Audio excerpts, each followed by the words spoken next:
The 2005 Lightning season began with the raising of the Stanley Cup banner and a return of one of its original own. Rob DiMaio was a member of the 1992 expansion Tampa Bay Lightning, where his gritty play and determined effort made him a crowd favorite. A veteran of 17 NHL campaigns, his heart and resiliency have taken him on quite a hockey odyssey, playing in almost 900 games. Inside the Lightning, Rob DiMaio, next on Sun Sports.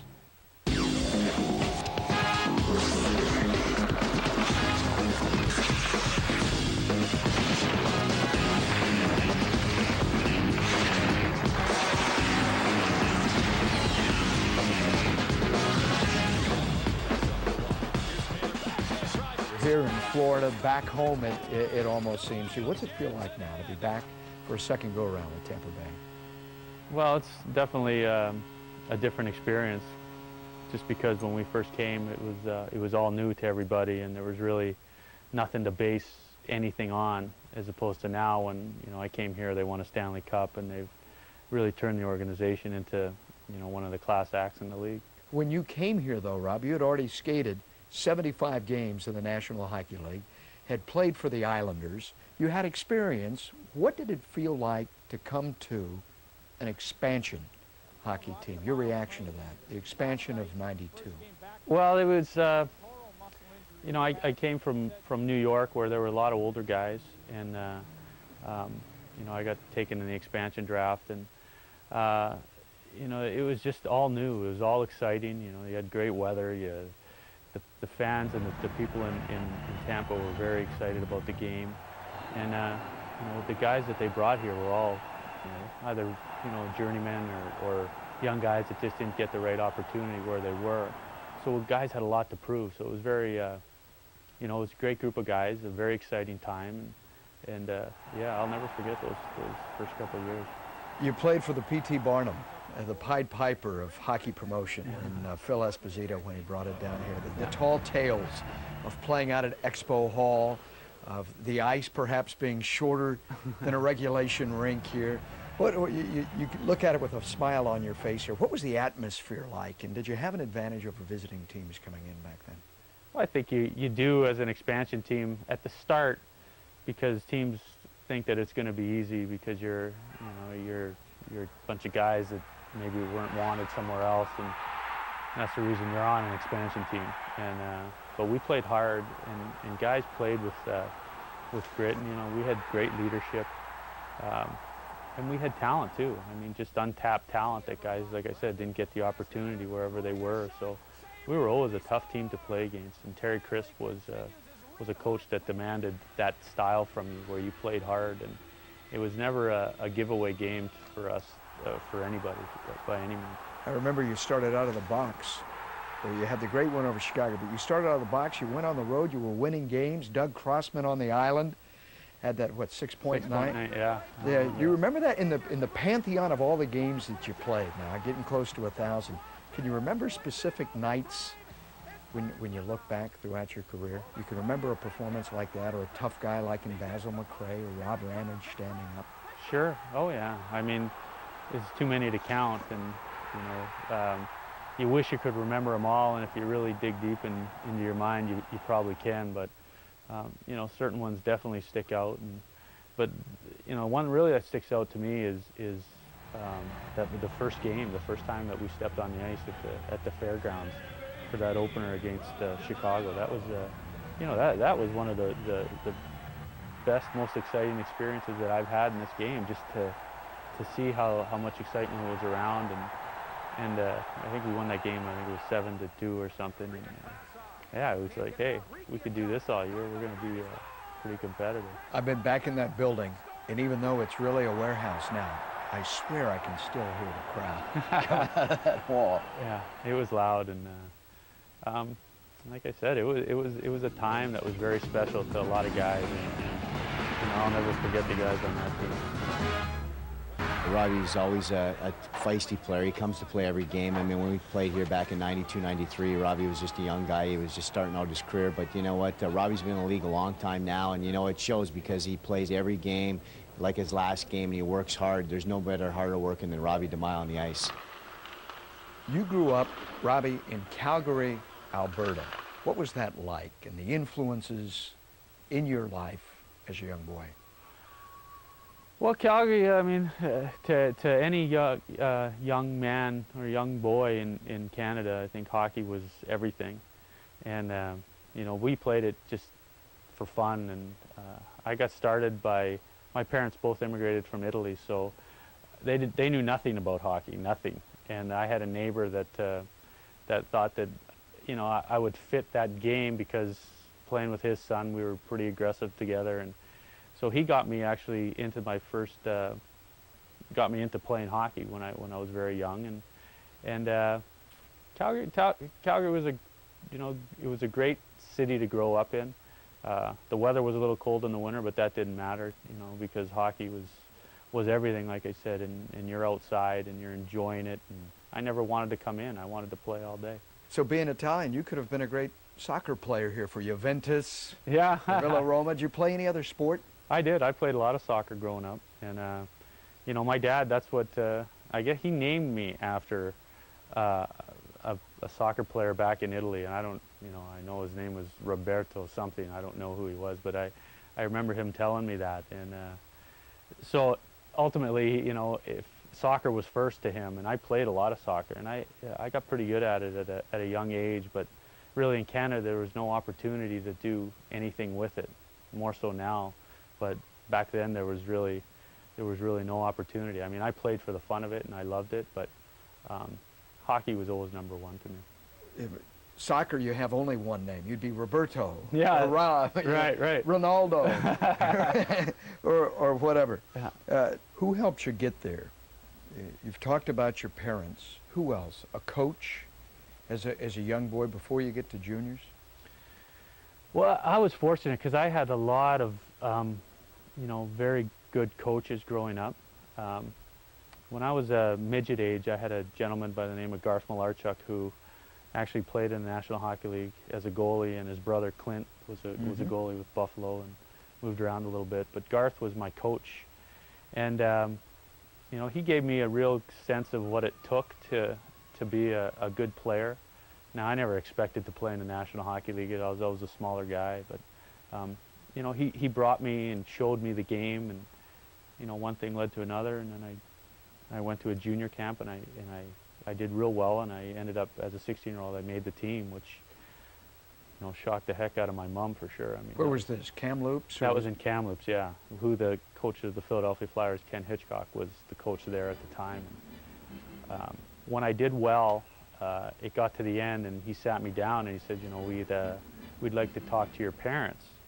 And I said, talk to my parents about what? And he said, well, we think we're going to keep you here. We'd like to keep you. So the next thing that happened was they came with me. We drove to Calgary, where him and the general manager sat down with my mom and kind of discussed my future. And that's how it all started. So he came and talked to my parents, and from there we went back, and that's how my career really started. Robbie, how do you get from Kamloops to Medicine Hat, one of the great named teams in all of hockey, the Medicine Hat Tigers, yeah, late in the 80s? What's the jump, the transition for you there? Well, I got traded.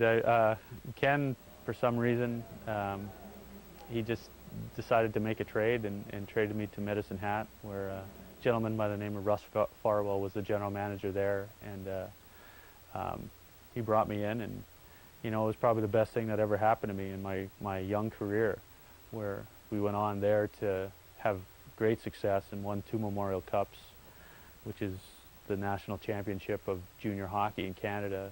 So we won that 2 years in a row, and that really got me recognized by some professional teams, and that's what vaulted me into my professional career. I mean, I always wanted to do what people said I couldn't do, and the this, and this were, you know, you play hard every game, and no matter what it is, every shift you play hard, because that gets recognized over time. And, you know, you don't back down from anybody, and, you know, you play the game with passion.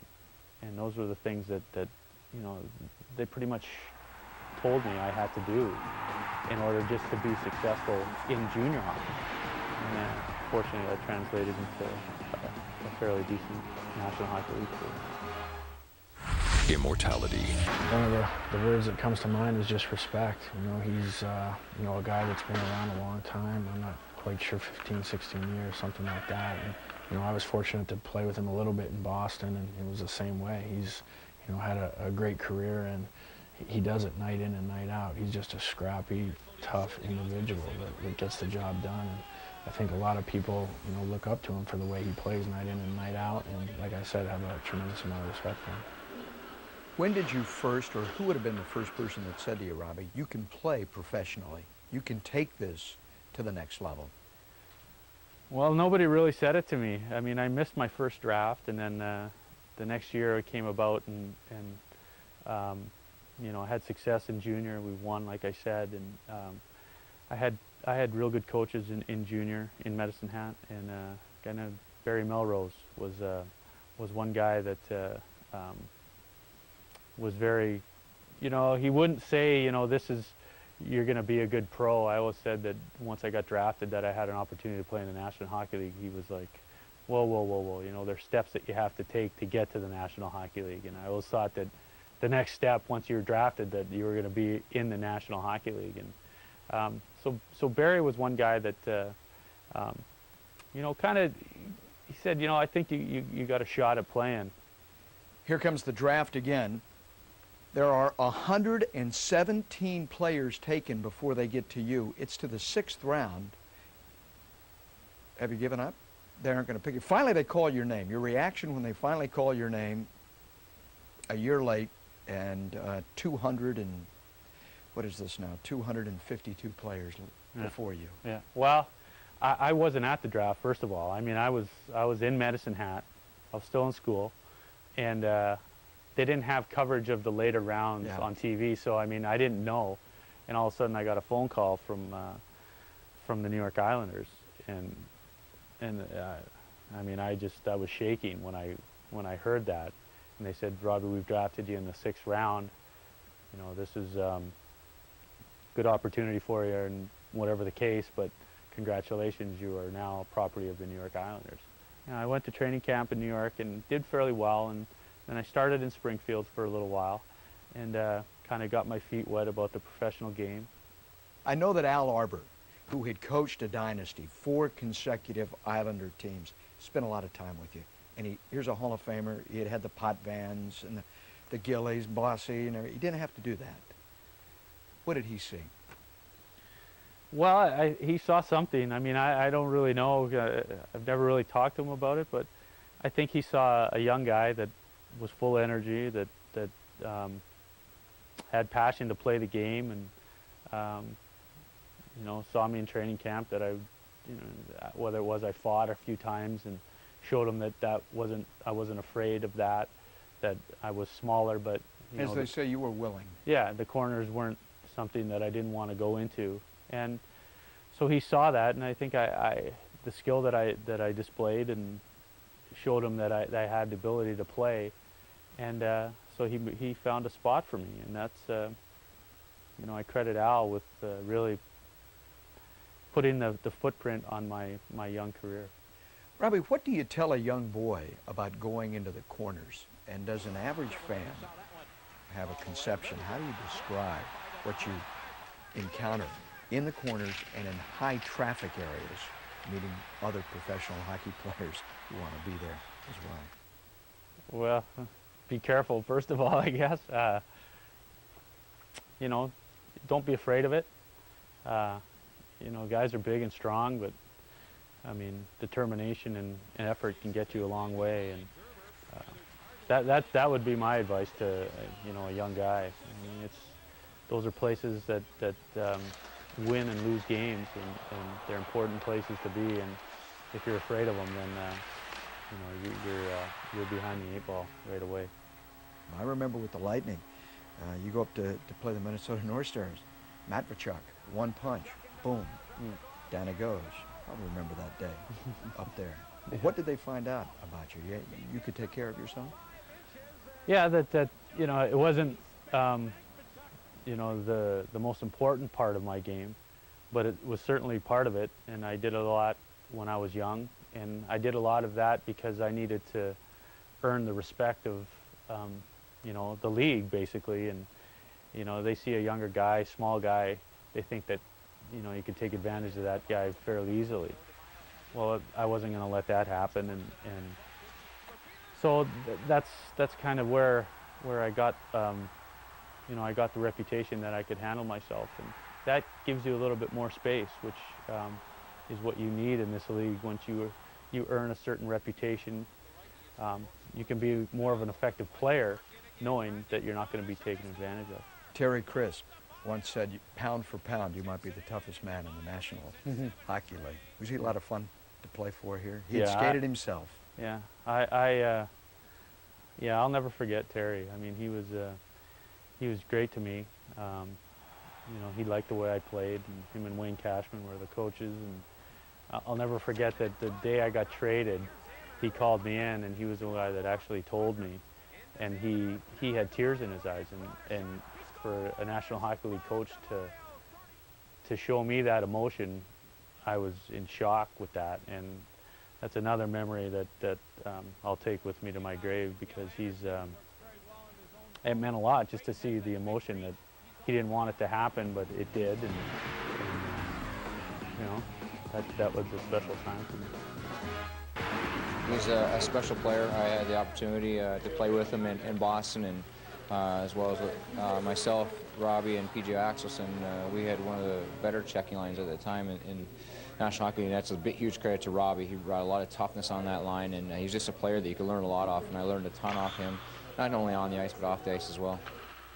John Tortorella was in New York when you came there, right? A young assistant coach 5, 6 years ago. And your initial impression of John, what role they had him doing at that time, and could you have possibly foreseen that here is a man that'd be the Jack Adams coach of there? Well, you could always see the passion in John, and the time I was in New York was a very tough time for that organization. I mean, I was there for a very short period, but we were in a playoff race and trying to get there, and then, you know, the coach got fired and the general manager was fired, and you know, it was just a snowball effect. It seemed like everything was going wrong, and John got the coaching position just for the interim while until the next season, when they wanted to figure out what they were going to do.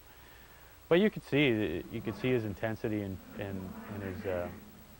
his passion for the game. I mean, he doesn't hold anything back. He wears his heart on his sleeve, and you could always see that he had great potential to be a head coach.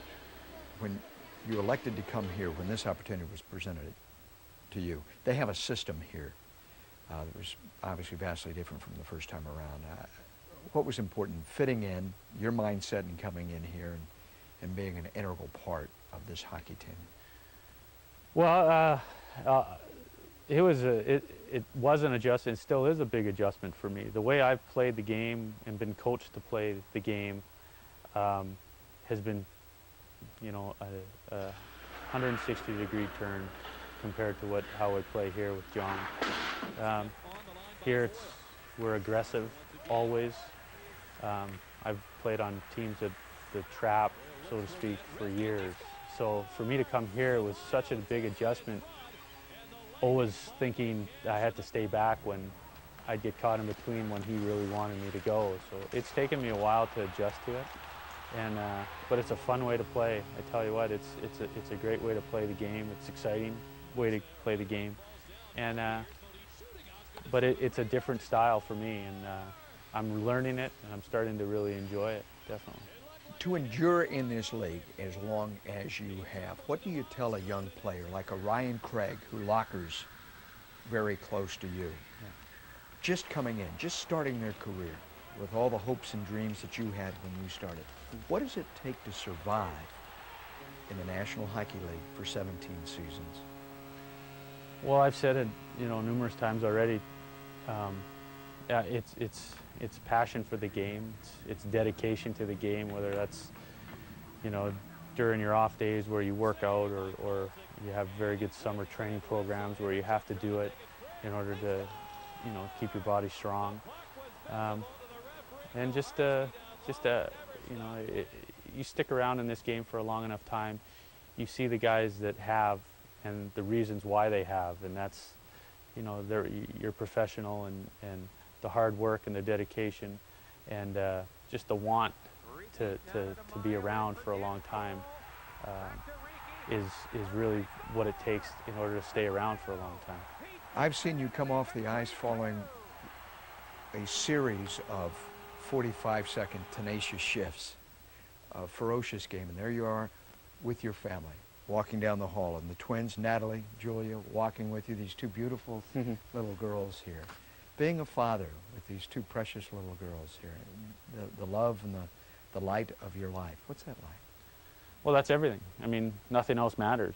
I mean, whether I stop playing this game tomorrow or in 2 or 3 years, it really doesn't matter. I mean, what matters is my family and the health of them, and their happiness is the first and foremost thing. And I think most people would say that about their families, but in my case, that's, I'm going to do my best and go out of my way to make sure that they are that. You're 38 years now. You've had back surgery, bumps and bruises everywhere. Do you look into the future and see how much longer and what would be next for Rob DiMaio? Yeah, I do. I think about it a lot. I mean, I don't know how much longer I have left. I have another year on my contract, so that's something that I have to look forward to. But after that, I mean, we'll see how things go. But life after hockey, I mean, I'm not going to kid anybody. I mean, hockey's been in my blood forever, and I'd like to stay involved in the game somehow. In what capacity, I don't know. And the longer you've been around, you see the progression of the game and how the players change, attitudes change. And I have the fortunate ability to say that I've played with a lot of the guys around the league. And a lot of the guys now are very young guys that are going to be around for another 10 or 15 years. So I have an awareness of those players. So I think if I get involved in that, it would suit me real well.